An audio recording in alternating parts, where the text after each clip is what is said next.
very different experiences and come at the business from very different angles.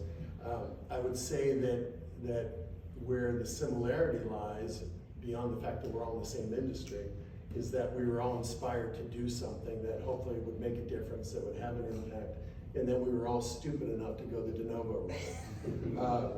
And I remember, you know, I've had what I don't really refer to as a career.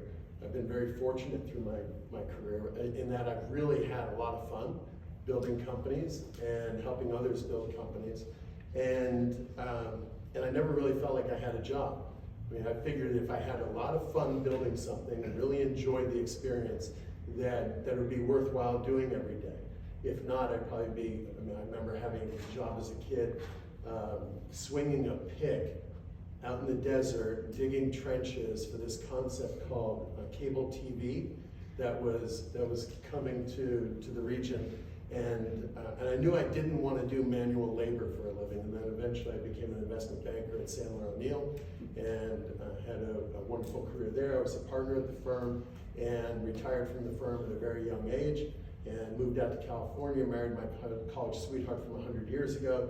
And then, like you, I then started investing in banks because all I knew was banks. And I felt like I was generally betting on myself throughout my whole career. And then made a decision after investing in banks. I remember my mentor in life, Herman Sandler, who died on 9/11.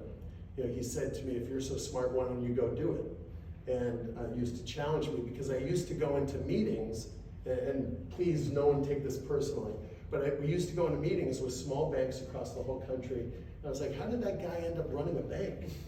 Right? And I'd come out of there, and then Herman would look at me and say, "Well, if you're so smart, go do it." And then one day I decided I was going to be the schmuck who went and did it. And then I started buying banks after investing in banks, and then building banks and taking them public and buying more banks. And you may remember back in the early 2000s, I built Commercial Capital Bank Corp, and took it public pretty quickly along the way. And we were one of the largest multifamily lenders in the state of California. That was back when you could actually be a monoline business. And I had bought and where I'm going with this is really to picture de novo is the one thing I hadn't done and really told myself I would never do.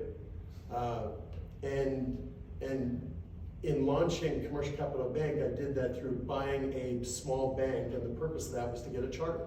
It was a platform that enabled us to build upon that and not go through the de novo restrictions that you had to live with.